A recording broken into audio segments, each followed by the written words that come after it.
Welcome back sa aking YouTube channel. Para sa mga first time mo panonood, please click na yung Jeremy's TV na rin. Anyway guys, wala nang bayad o libre lang, tulong mo na lang din sa kapwa mo. Alright, thank you very much po.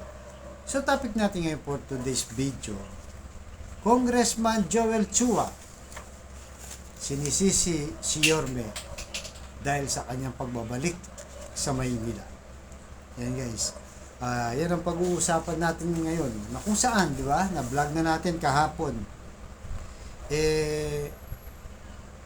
Binanatan itong si Yorme. Sabi niya, nagtaksil daw si Yorme sa kanilang grupo. So, kung titignan natin, parang napapasama itong si Yorme. Dahil sa sinabi niya ngayon, marami ring nag-comment sa social media. So, sabi niya dito siya sa picture guys, basahin lang natin. Kung mag-Senate, lahat po kami, Senso Manileño, magsasolid sa kanya. So, si Yorme daw. Kasi yun naman talaga ang dream namin, na may isa kaming representative sa Senado, tapos may mayor, na kung ano man ang pwedeng maitulong ng mga resources, makikinabang dyan ang mga kababayan naming sa lungsod ng Maynila. So parang lumalabas dito guys, parang kasalanan ni Yorme na hindi na nila magagawa yun. Kasi nga, tatakbo ulit si Yorme. Hindi ba parang di ba? Parang baligtad ang sinasabi nito. Bakit hindi si Hani Lacuna ang kanyang paatrasin, di ba? Kasi kung aatras, di ba? Itong si Hani Lacuna, siya lang naman ng magsasacrifice diyan. So, sabihin natin, balik sa pagka vice president, vice mayor niya, mayor pa rin si Yorme, di ba? O kung si Yul Serbo, di pwede siya mag-congressman or councilor. Di ba? So, ilang tao lang ang magsasacrifice. Pero yung pagiging, sabi niya, magiging solid sila kung magiging senador itong kung tatakbo ng senador si Isko,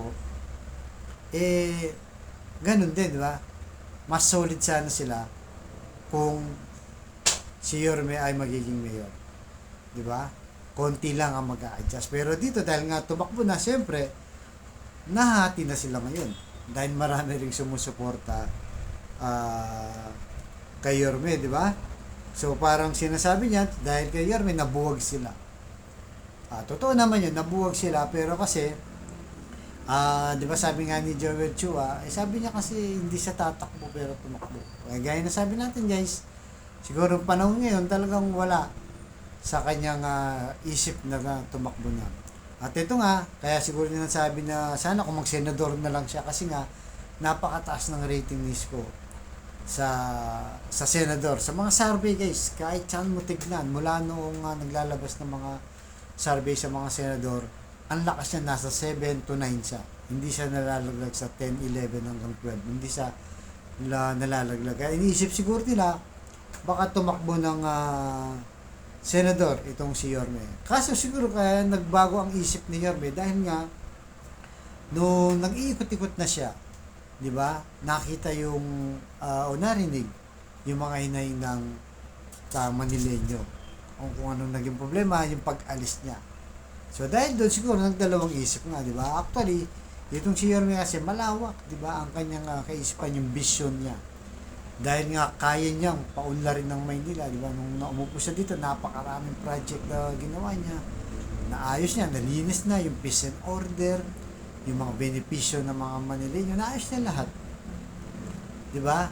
Siguro naisip niya kung tatakbo siyang senador, baka mapabayaan ng Maynila. Na nangyari na guys, di ba? Pag alis niya, biglang tumahimik.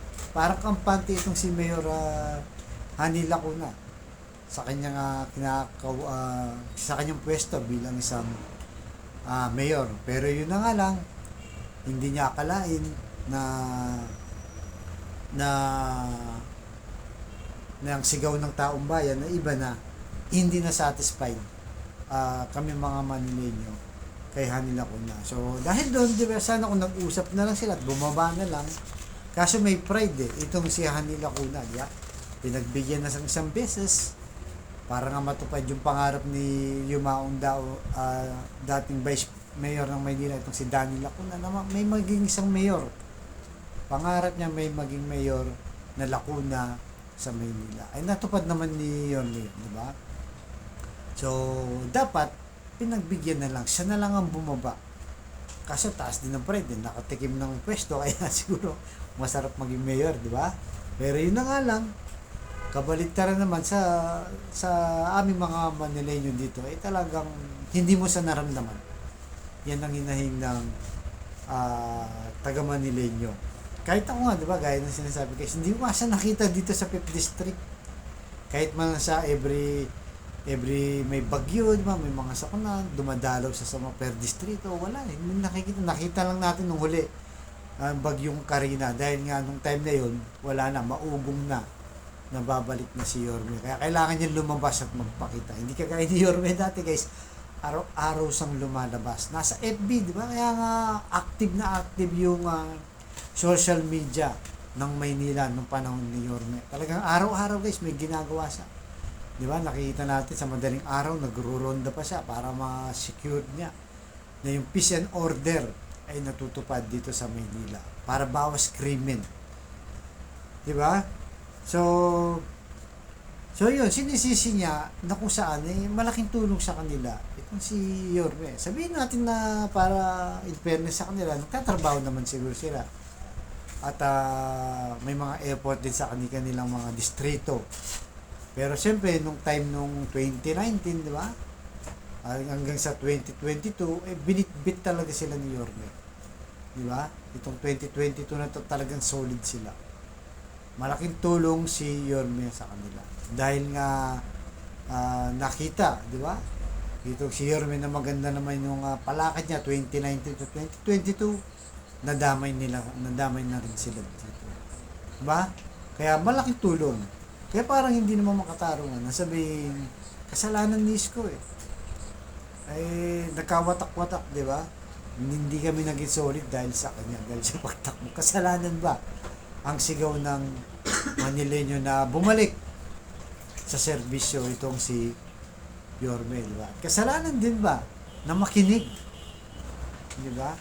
Na makinig si Yorme sa sigaw ng Manileño na bumalik ka na. Yan ang sabi ng mga Manileño. Dahil hinahanap talaga namin yung kanyang magandang serbisyo. Di ba? May peace and order, tahimik. Lalo na yung kalinisan na talagang binago ni Yorme. At siyempre, yung mga malalaking project na nawala tayong nakita kay Hani Lacuna. Ni isang malaking project. May pinapakita siya ng mga project pero it's too late na. Di ba?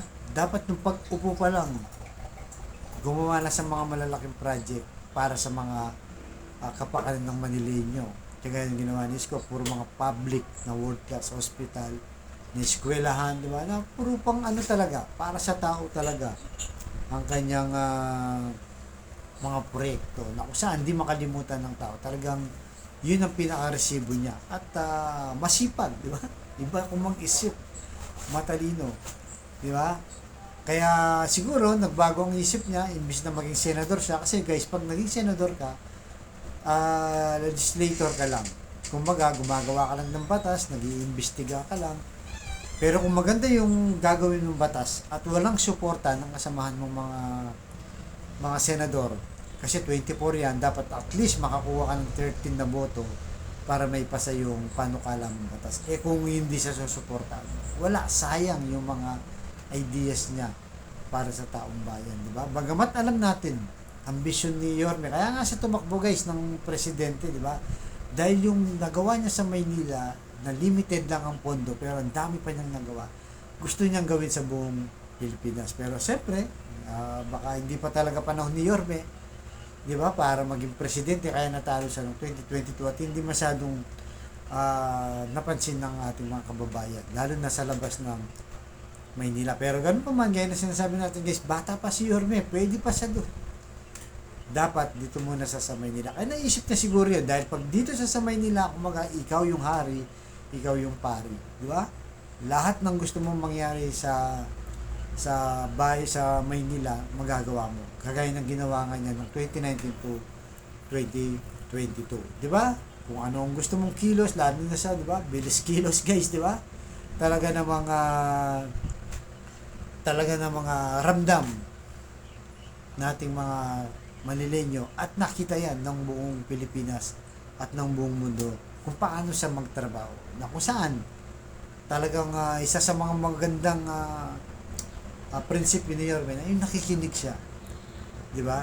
Nakikinig siya taong bayan. Hindi siya pinapahalagan niya, siyempre guys, alam naman natin yung pinapahalagan niya yung pagiging magkaibigan ng mga kasama niya, kaalyado niya sa partido, di ba? Sa politika. Pero siyempre, mas nangingibabaw sa kanya yung daing ng taong bayan o yung gustong mangyari o yung suporta ng taong bayan. Kaya imbis na sisihin siya, di ba? Dapat sila na lang yung bumaba at umatras para itong si Yorme magiging solid sila. Kaso yun na nga nangyari, guys. Kaya ang mangyayari niyan, hayaan na lang, harapin nyo na lang si Isko, di ba? Harapin nyo lang si Isko, ano man ang sabihin niya ng taong bayan, alam naman ang tunay na ginawa ni Isko na may resibo at talagang susuportahan natin sa kanyang laban mula ngayon, guys, di ba? Hanggang sa manalo siya sa 2025 mayor election. So okay guys, ano masasabi nyo dito? Tama ba na si Yorme? Di ba? Dahil tatakbo lang siya, hindi na daw sila mag-solid. Okay lang, hindi kayo solid, pero sa taong bayan, solid naman itong ating si Isko Yorme. Alright? So hanggang dito lamang po. Buwan susunod ng vlog. Thank you very much. So ayan guys ha, solid Isko tayo.